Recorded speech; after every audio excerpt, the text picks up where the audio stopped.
أعوذ بالله من الشيطان الرجيم. بسم الله الرحمن الرحيم. الحمد لله رب العالمين وصلى الله على محمد وآله الطاهرين. اللهم صل على محمد وآل محمد وعجل فرجهم. فقال أمير المؤمنين عليه السلام: البخل عار والجبن منكسة والفقر يخرس الفتن عن حجته والمغل غريب في بلدته. Hikmah yang ketiga, sebelumnya kita telah membahas dua bagian daripada hikmah yang ketiga ini, di mana di dalam hikmah yang ketiga terdapat 4 sifat yang jika melekat kepada manusia, maka manusia akan kehilangan wibawa dan harga dirinya. Sifat yang pertama, kebakhilan, di mana sebelumnya telah dibahas. Yang kedua tentang penakut, di mana minggu kemarin juga sudah kita bahas. Hari ini kita akan membahas tentang kefakiran. Amirul Mukminin Ali alaihissalam mengatakan, wal faqru yukhrisul fatin an hujjatih. Yani kefakiran membuat orang yang cerdas dan orang yang pintar menjadi bisu dari hujjahnya. Yakni kefakiran membuat orang yang pintar itu tidak bisa mendalilkan kebenarannya, tidak bisa memberikan hujjah terhadap kebenarannya, tidak bisa membuktikan kepada orang lain terhadap kebenarannya. Nah, ada beberapa penafsiran terhadap kalimat Amirul Mukminin Imam Ali alaihissalam ini. Ana coba sampaikan beberapa penafsirannya, nanti kita lihat mana yang lebih tepat atau mana yang lebih bisa diterima. Penafsiran yang pertama, ketika dikatakan al-faqru yukhrisu al-fatin an hujjati, yakni ketika dikatakan Imam Ali alaihissalam mengatakan bahwa kefakiran itu membisukan orang yang pintar dari hujjahnya. Tafsiran yang pertama, bahwa ketika seseorang itu fakir, walaupun dia cerdas,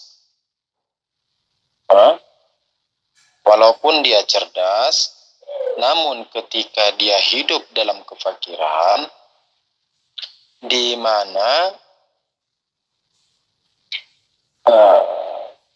pada umumnya orang yang fakir, orang yang miskin, orang yang tidak memiliki itu, pada umumnya dia menjadi rendah diri. Umumnya kan demikian. yakni orang yang fakir, ketika dia melihat dirinya itu fakir,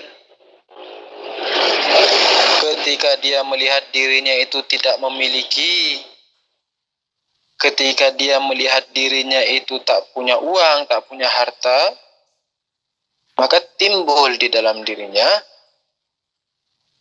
rasa rendah diri. Nah, ketika di dalam dirinya timbul rasa rendah diri, hal ini menjadikan dirinya merasa enggan dan merasa malu dan merasa tak berdaya untuk mempertahankan keyakinannya. Contoh, Kita ambil contoh, anggaplah misalnya si Fulan. Si Fulan ini pintar, cerdas, cendekiawan, namun hidup dalam kefakiran. Lalu dia berhadapan dengan misalnya seorang presiden atau seorang menteri atau seorang bupati, wali kota dan sebagainya, atau camat misalnya, di mana bupatinya, presidennya, wali kotanya atau camatnya itu misalnya bukan orang yang pintar, tetapi mereka punya kedudukan, mereka punya harta. Nah, kalau seandainya seorang bupati atau presiden yang kurang pintar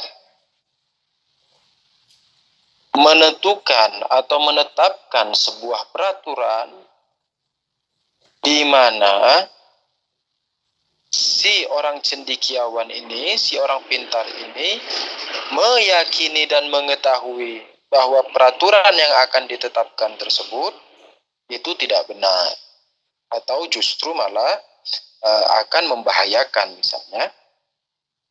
Namun dia tidak kuasa dan dia tidak mampu serta dia tidak bisa untuk memberikan hujjah dan memberikan dalil kepada kaum penguasa dan konglomerat itu. Kenapa tidak bisa? Dikarenakan dia sudah merasa malu terlebih dahulu, yakni dia lebih dahulu merasa rendah hati, merasa kita ini apalah, kita mau ketemu mereka saja sudah enggan dan merasa malu dan sebagainya. Nah, akhirnya dia tidak bisa menyampaikan dalil dan hujahnya itu. Nah, ini tafsiran yang pertama. Tafsiran yang kedua bertentangan dengan tafsiran yang pertama. Jadi kalaulah di dalam penafsiran yang pertama kita katakan bahwa si kaum cendekiawan tidak mampu memberikan hujahnya atau bisu di dalam hujahnya karena rasa rendah dirinya, kalau di penafsiran yang kedua kita akan menyampaikan bahwa kebisuan itu bukan disebabkan oleh si cendekiawan, melainkan disebabkan oleh orang yang mendengar. Nah, bagaimana penafsirannya? Demikian. Kita katakan pada umumnya masyarakat, ini masyarakat manusia itu lebih cenderung dekat kepada dunia secara umum, bukan secara fitrawi. Kenapa demikian? Kenapa saya katakan bukan secara fitrawi? Karena secara fitrawi sesungguhnya seluruh manusia akan cenderung kepada tauhid. Seluruh manusia akan cenderung kepada nilai-nilai ilahiyah. Ini secara fitrawi. Namun secara umum, secara global, secara universal, manusia lebih cenderung kepada dunia, lebih cenderung kepada materi. Kenapa demikian, Yusuf? Karena kita hidup dalam lingkaran dan dalam sistem serta dalam kemajemukan di mana di dalam tatanan sosial yang kita hidup di dalamnya itu terlalu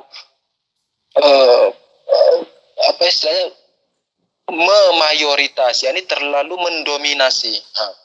Yakni keduniaan itu terlalu mendominasi di dalamnya. Tidak usah jauh-jauh kita hidup misalnya di tengah yang antum ini Syi'i, antum hidup di tengah kelompok masyarakat di mana di dalam Syiah antum diajarkan bahwa hayhat minnazillah, yakni kita tidak akan menerima penghinaan. Lebih baik mati dalam kemuliaan daripada hidup dalam keterhinaan. Kita diajarkan untuk tidak cinta pada dunia. Kita diajarkan untuk saling mencintai sesama. Kita diajarkan untuk saling berbagi sesama dan sebagainya. Tetapi karena kita hidup di dalam kemajemukan dan di dalam tatanan sosial, di mana tatanan sosial ini di dalamnya duniawi itu terlalu mendominasi. Ketika kita melihat tetangga sebelah sibuk kerja dari jam 7 dari jam 7 pagi sampai jam 10 malam kerja di kantor, hanya untuk apa? Hanya untuk mengejar dolar misalnya. Gitu juga tetangga yang di sebelah kerja mati-matian hanya untuk mengejar dolar dan sebagainya. Semuanya hidup dalam kemeriahan duniawi itu, sehingga hal ini menjadikan kita luput atau lalai daripada nilai-nilai ilahiyah itu. Nah, ini satu mukaddimah pengantar. Ini baru pengantar. Nah, ini apa? Yakni secara umum manusia dekat dan lebih apa istilahnya lebih cenderung kepada materi atau duniawi. Ini yang pertama. Yang kedua, mukaddimah yang kedua, jika ada seseorang yang akan datang kepada kelompok manusia tersebut, lalu menyampaikan hal yang benar, menyampaikan hal yang hakiki, hal yang ilahiyah, maka apa yang akan terjadi? Yang akan terjadi, kalau seandainya yang menyampaikan itu adalah juga orang kaya, maka mereka akan menerima. Tapi kalau seandainya yang menyampaikan itu orang miskin, maka masyarakat tidak akan menerimanya. Contoh misalnya kita punya dua orang, yang satu gubernur, yang satu orang fakir. Yang satu gubernur, yang satu orang fakir. Yang mereka sampaikan sama, bahwa wahai manusia, ayuhan nas, wahai manusia, ubudullah, beribadahlah kepada Tuhan, taatlah kepada Tuhan, atiullah. Taatlah kepada Tuhan, beribadahlah kepada Tuhan, dan taatilah nabinya serta Imam Maksum alaihissalam. Mereka menyampaikan dua hal yang sama nih. Tetapi kita akan melihat ketika si gubernur yang mengatakannya, maka masyarakat secara umum akan menerima hal itu. Oh iya benar tuh. Nah, mereka akan mengatakan oh iya itu benar. Tetapi kalau seandainya yang mengatakan hal ini adalah orang fakir, apa yang akan dikatakan masyarakat? Masyarakat mengatakan wah dia ini udah gila ini. Atau misalnya dia ini karena tidak punya pekerjaan, mau cari sensasi dan sebagainya. Yakni apa? Yakni masyarakat kita karena kecenderungannya kepada materi, kepada duniawi, maka dia akan menilai kebenaran sesuatu dari segi duniawi dan dari segi materinya.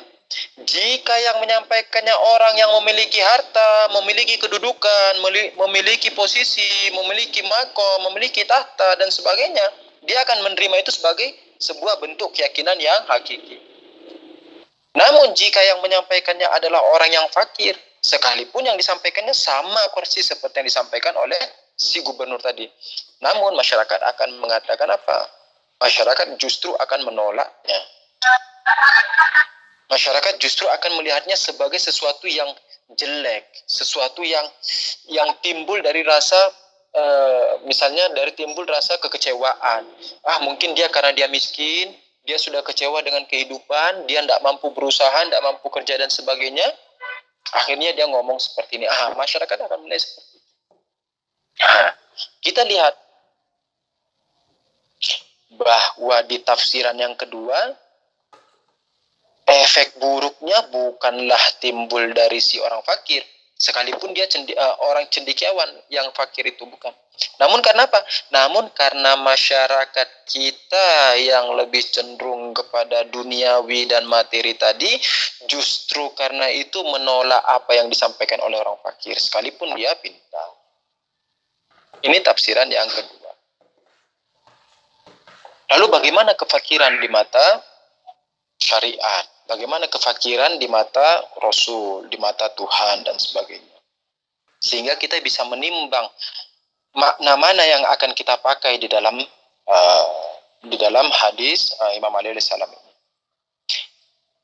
Rasulullah Shallallahu Alaihi Wasallam bersabda, al-fakru fakhri.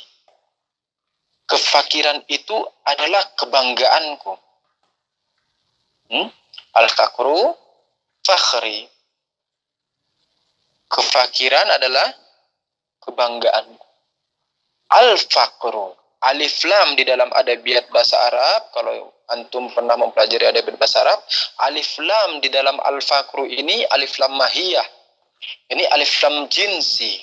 Jadi alif lam yang menjelaskan tentang hakikatnya kefakiran. Yani dengan kata lain, Rasulullah Shallallahu Alaihi Wasallam hendak menyampaikan kepada kita bahwa hakikatnya kefakiran adalah jubah kebanggaanku, adalah bentuk kebanggaanku.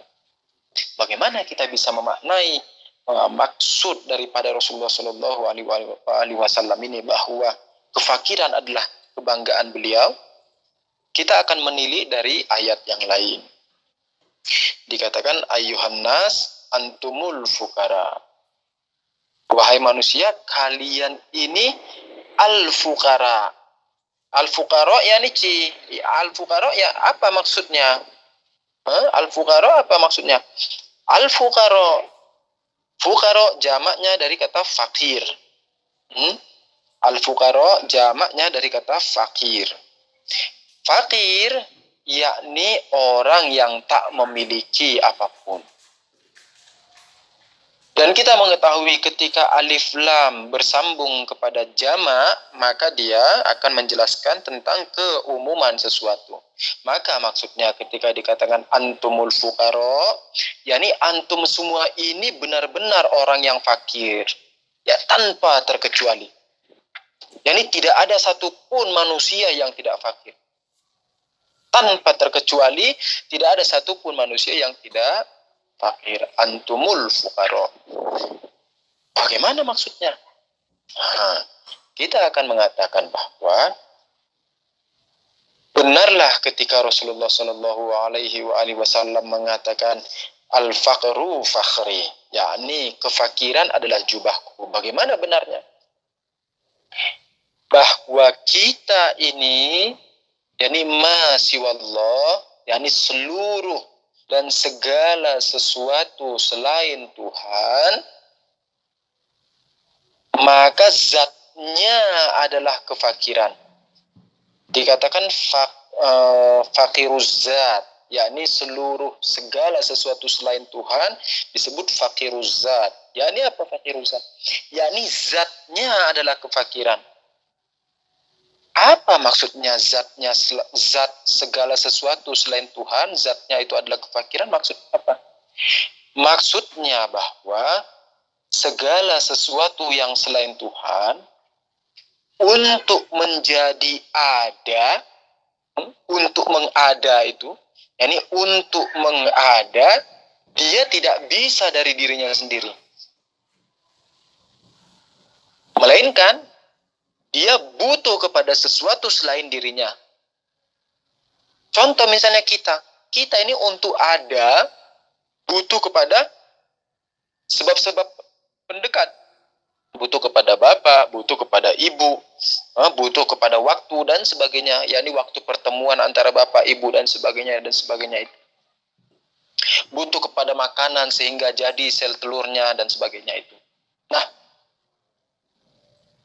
segala sesuatu selain Tuhan untuk adanya itu dia butuh kepada selain dirinya.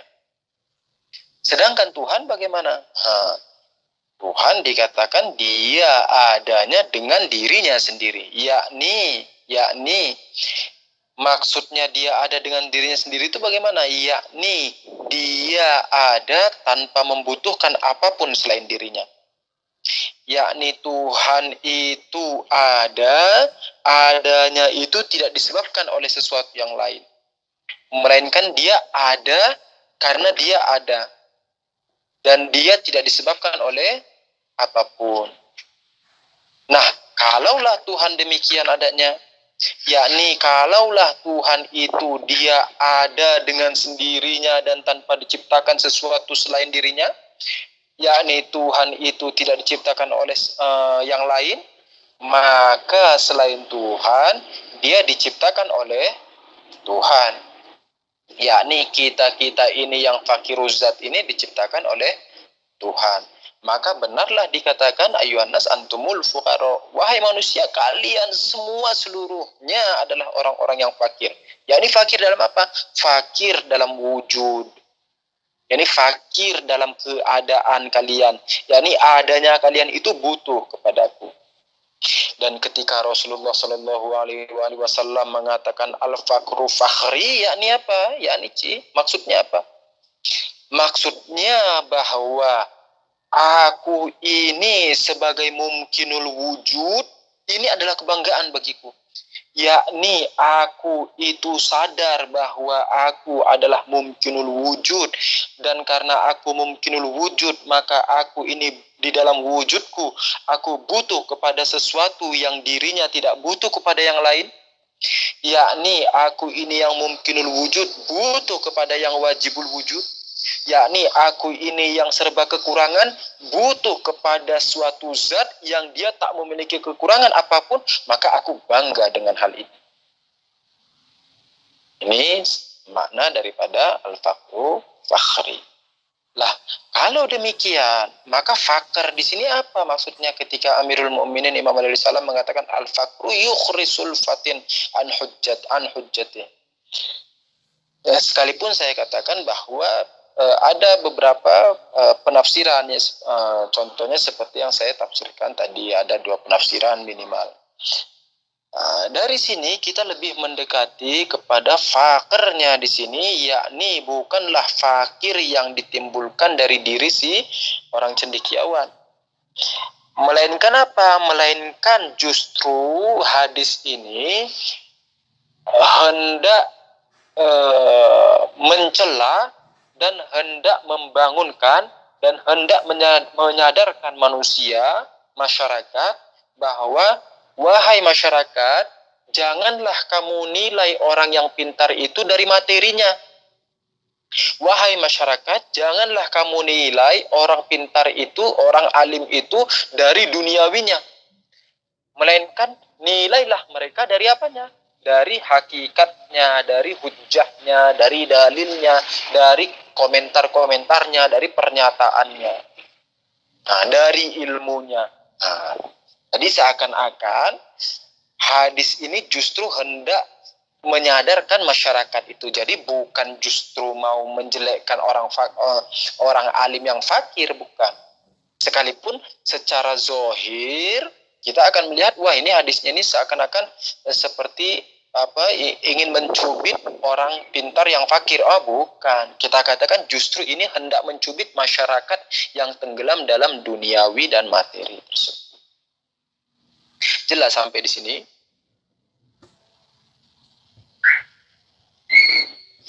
Jelas apa? Oke, saya kira hari ini cukup sampai di sini dulu. Jadi lebih baik sedikit tapi faham dan bisa diingat daripada banyak tapi lupa semua. Tapi lebih afdol kalau banyak dan ingat semua. Ala kulli hal. Kita lanjut untuk pembahasan berikutnya. Kita lanjut di pembahasan pertemuan selanjutnya. Bila taufiq wal hidayah. Assalamualaikum warahmatullahi wabarakatuh. Tadi alhamdulillah kita tercerahkan dengan bahasa kefakiran ini, teman. Tadi ada yang memahami maksudnya gini. Ketika Rasulullah Shallallahu Alaihi Wasallam mengatakan bahwa kefakiran adalah kebanggaanku atau bajuku. Tetapi pada sisi yang lain, banyak orang-orang berilmu itu sering mengatakan al-fakir, atau misalnya saya yang fakir ilmu ini. Itu seperti apa? Pengakuan seperti itu tuh bagaimana?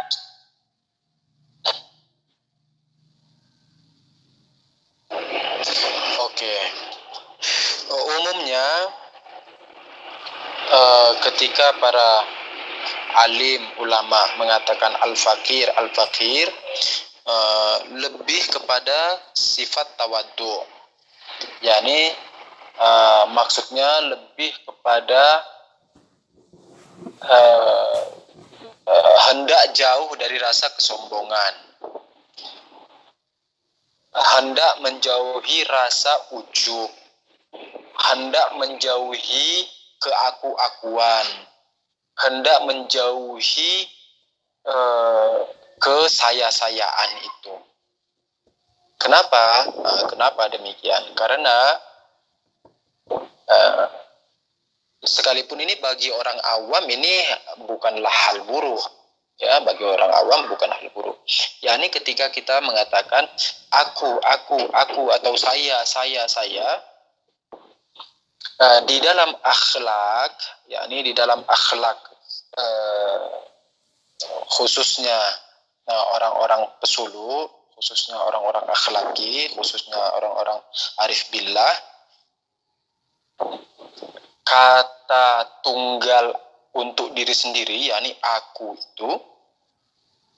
itu mencerminkan kesombongan, mencerminkan keujuban, mencerminkan bahwa kita tidak butuh kepada yang lain, bahwa akulah, gitu.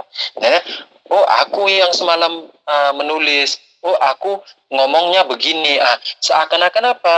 Seakan-akan dia tidak melibatkan sesuatu selain dirinya. Namun ketika dia, yakni dia maksudnya apa? Yakni maksudnya seakan-akan dia tidak melibatkan Tuhan, tidak melibatkan malaikat, tidak melihatkan guru-gurunya dan sebagainya, seakan-akan. Namun ketika dikatakan al-fakir, justru dia hendak mengatakan apapun yang Anda sampaikan ini dari sesuatu selain saya. Yakni dari siapa terus? Dari Tuhan lewat para malaikat yang disampaikan oleh para nabi dan diteruskan oleh para imam, lalu dilanjutkan oleh para alim ulama. Nah, itu maksudnya. Jadi lebih kepada al-fakir, ketika dikatakan al-fakir lebih kepada menghindari rasa ujub dan sebagainya. Namun sekali lagi dikatakan bahwa hal ini bukanlah hal yang buruk bagi orang awam. Oke? Ya Ustaz, Mas Kirin Ustaz. Bagaimana kiat kita untuk membuat jarak antara bahwa kita tahu dengan orang yang berilmu bahwa atau Rasulullah kefakiran adalah kebanggaanku. Nanti bangga itu kalau di kita jatuhnya malah jadi ujub gitu Ustaz. Gimana Ustaz? Membuat jaraknya itu. Nah, sebenarnya justru tidak akan timbul rasa ujub di situ, sekalipun menggunakan kata kebanggaan. Kenapa? Karena kebanggaan kita itu diselimuti oleh kefakiran kita. Yakni sekalipun kita katakan kita bangga, namun kebanggaan kita itu diselimuti oleh kefakiran itu. Yakni kebanggaan kita zatnya adalah kefakiran itu sendiri. Yakni kefakiran itu adalah kebanggaan kita. Jadi kebanggaan itu bukan sesuatu yang diwahkan. Kenapa? Karena yang mau dibanggakan adalah kefakiran. Namun justru karena kefakiran itulah kita menjadi mulia.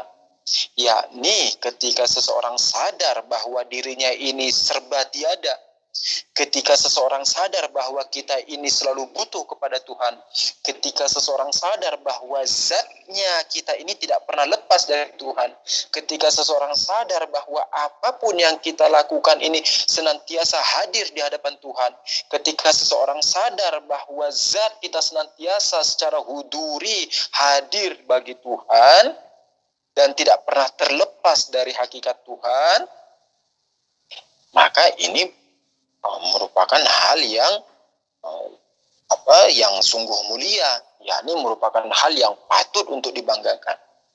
Demikian, yakni kesadaran kita bahwa kita ini selalu butuh kepada Tuhan itu adalah sebuah kemuliaan. Dan sebaliknya, ketika seseorang tidak sadar bahwa dia butuh kepada Tuhan, justru malah dia menyatakan bahwa saya ini tidak butuh kepada Tuhan, itu adalah bentuk daripada keburukan dan kehinaan. Oke. Alhamdulillah, masykurin Ustaz. Afwan. Usulan dari Salam Ustaz.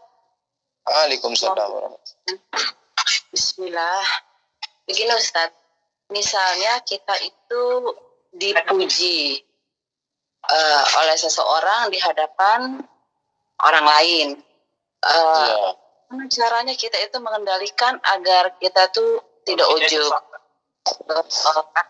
Ada kekhawatiran gitu di hati itu, ini mau senang atau ini malu atau ya bercampur gitu Ustaz. Bagaimana cara mengendalikan? Ya, Asloring. Afwan. Awalan, ketika seseorang memuji kita, yang paling pertama kali kita lakukan adalah bersyukur. Ketika orang, kenapa? Karena orang ketika memuji kita itu, yakni dia memberikan sifat baik kepada kita, yakni dia melekatkan predikat baik kepada kita, yakni dia mensifati kita dengan sesuatu yang baik di hadapannya. Misalnya kita katakan, wah, fulan itu atau fulanah itu orangnya ramah sekali. Dia sedang mensifatkan keramahan dan kekariman kepada diri kita. Di mana keramahan, kekariman, kejawadan, kedermawanan itu adalah hal yang baik dan itu disukai oleh semua orang. Maka hal yang pertama kali dilakukan ketika seseorang itu memuji kita, maka kita bersyukur. Yani alhamdulillah. Dan justru karena kita bersyukur ini, yakni ketika seseorang itu mengucapkan pujian atau sedang memuji kita dan kita bersyukur, justru sesungguhnya kita sedang menghindari rasa ujub. Kenapa demikian? Karena kita menyadari bahwa kebaikan yang ada dari kita ini, yang tampak baginya, bahwa keramahan, kedermawanan, kebaikan, apalagi misalnya kesantunan yang dia lihat dari kita itu, kita katakan ini bukanlah dari diri kita, melainkan dari Tuhan. Makanya kita katakan alhamdulillah. Ini salah satu kiat utama. Pertama kali ketika orang memuji, dalam hati tidak usah kuat-kuat, alhamdulillah. Itu nanti justru kalau kita bilang alhamdulillah, orang justru bilang, wah ini orang pantang dipuji sedikit langsung langsung banyak gaya kan gitu. Dalam hati saja. Dalam hati, ketika orang memuji, dalam hati alhamdulillah.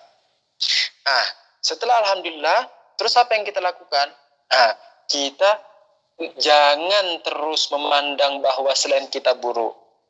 Yani misalnya dikatakan, wah si fulan itu orangnya baik sekali, atau si fulan itu orangnya dermawan sekali.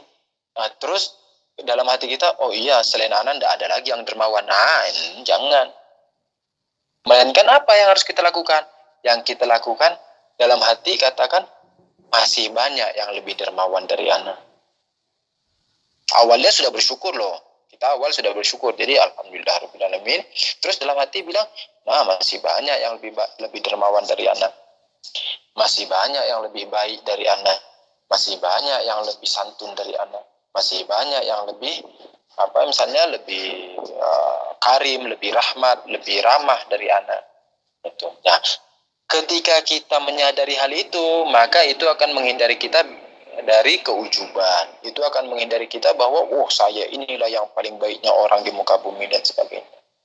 Nah, itu kiat yang paling dasar di dalam ilmu akhlak. Yakni tidak memandang remeh orang lain, yakni tidak memandang enteng orang lain. Itu yang kedua tadi. Sedangkan yang pertama apa? Yakni segala kebaikan kita itu kita sadari bahwa itu bukanlah dari diri kita, melainkan itu dari Allah Ta'ala. Jadi dua kiat utama. Yang pertama bersyukur. Maknanya bersyukur tadi apa? Maknanya alhamdulillah tadi, yakni kita menyadari bahwa kebaikan itu bukanlah dari zat kita. Kenapa? Orang kitanya fakiruz zat. Orang kita untuk adanya kita saja kita butuh kepada Tuhan. Apalagi lah terhadap sifat-sifat kita. Sedangkan untuk adanya kita saja kita butuh kepada Tuhan, apalagi terhadap sifat-sifat kita, baiknya kita, santunnya kita, ramahnya kita. Sudah pasti bukan dari zat kita. Orang zatnya kita saja, yakni wujudnya kita saja, bukanlah dari diri kita, apalagi sifat-sifat kita. Maka tentulah wujud dan sifat itu dari Tuhan. Ini alhamdulillah. Lalu yang kedua, bahwa tidak memandang enteng atau tidak memandang remeh orang lain, melainkan di dalam hati mengatakan bahwa masih banyak di luar sana orang yang lebih baik dan lebih ramah dari kita, dan kita akan terus berusaha untuk lebih baik lagi, untuk lebih ramah lagi. Makanya Imam Shadiq alaihissalam mengatakan, syiahku itu siapa? Syiah kami itu siapa? Syiah kami itu adalah orang yang paling afdol di tengah masyarakatnya, orang yang paling baik di tengah masyarakatnya, orang yang paling dermawan di tengah masyarakatnya, orang yang paling santun, yang paling ramah, yang paling abid, yang paling pintar di tengah masyarakatnya. Nah, ini syiahnya para ahlul bait. Makanya kita selalu dalam hati, anak terus mau berusaha baik, anak terus mau berusaha baik. Itu akan menjauhkan kita dari rasa. Oke. Alhamdulillah, sangat tercerahkan Ustadz, Masyukurin. Mungkin sampai di sini dulu. Ada masih pertanyaan? Melanjuti yang penjelasan tadi, Ustaz, masalah sifat dan Allah saja. Tetapi kalau seandainya ada yang mengiskal, berarti perbuatan baik kita itu Allah, jadi kayak terkesan Jabariyah, Ustaz. Jabariyah, ya. Nah, jawabannya bahwa kita punya ikhtiar. Kita tidak mengatakan bahwa Tuhan menjadikan demikian lalu kita tidak memiliki ikhtiar. Melainkan apa? Melainkan seperti gini nih contohnya ya, yang gampang.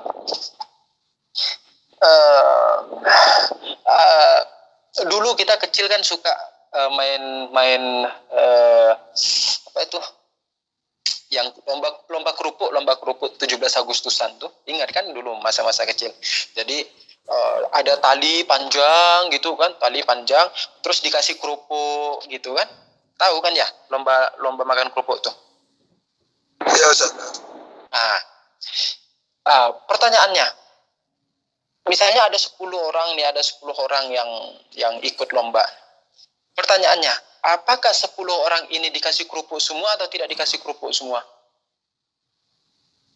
Dikasih kerupuk semua. Dikasih kerupuk semua. Pertanyaan kedua, apakah terus kerupuknya dijejali ke mulut mereka atau tidak? Tidak, Ustaz. Tidak. Pertanyaan ketiga, kalau seandainya ada yang lebih tinggi, ada yang lebih rendah, apakah terus sama dibuat tinggi kerupuknya? Ya, dibikin sama tingginya.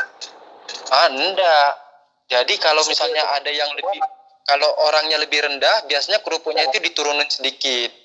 Kalau dia orangnya, disamakan tinggi orangnya. Iya betul, yakni disamakan dengan tinggi orangnya. Yakni kalau ada dia lebih tinggi, maka kerupuknya agak ditinggiin. Kalau orangnya dia agak pendek, maka kerupuknya agak direndahin, kan gitu. Ya, betul, Ustaz. Lalu pertanyaan yang terakhir, apakah mereka yang ikut lomba ini melompat-lompat atau tidak untuk mengambil kerupuknya? Tidak, Ustaz. Melompat-lompat dong. Ya kan tinggi. Kalau enggak tinggi apanya nih? Tinggi kerupuk kan sama dengan tingginya dia. Iya, maksudnya agak mendangak-dangak kepala gitu kan? Kan enggak pas di mulut itu biasanya. Biasanya kerupuk itu agak tinggi 1 senti dari lubang mulut biasanya. Jadi dia harus agak jinjit-jinjit sedikit kan gitu. Betul. Artinya apa? Artinya kita mau mengatakan bahwa seseorang itu sekalipun kerupuknya sudah ditaruh di depannya mereka itu, tapi dia tetap punya ikhtiar untuk memakan kerupuk itu.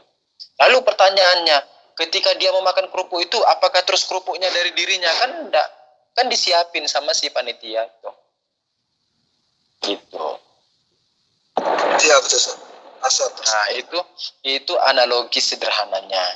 Sekalipun ada pembahasan yang lebih kompleks di dalam filsafat, nanti akan dibahas pembahasan lebih kompleksnya. Tapi itu penjelasan sederhananya. Oke. Afan. Anak kira cukup sampai di sini dulu. Kita lanjut minggu depan. Insyaallah antum semua dalam lindungan Allah Ta'ala, dalam wilayah Ahlul Bait alaihissalam, dan senantiasa menjaga dan mentaati syariat-syariat, yakni fikih-fikih yang diajarkan oleh Imam alaihissalam. Bila taufiq wal hidayah. Assalamualaikum warahmatullahi wabarakatuh.